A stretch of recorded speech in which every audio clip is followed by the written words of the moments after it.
shida zao hawatakusikiliza. Ukiwaambia wanadamu hayo matatizo yako, na wana matatizo yao hawatakuelewa.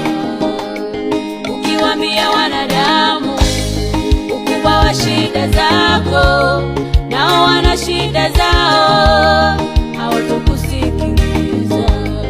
Ukiwaambia wanadamu hayo matatizo yako, nao wana matatizo yao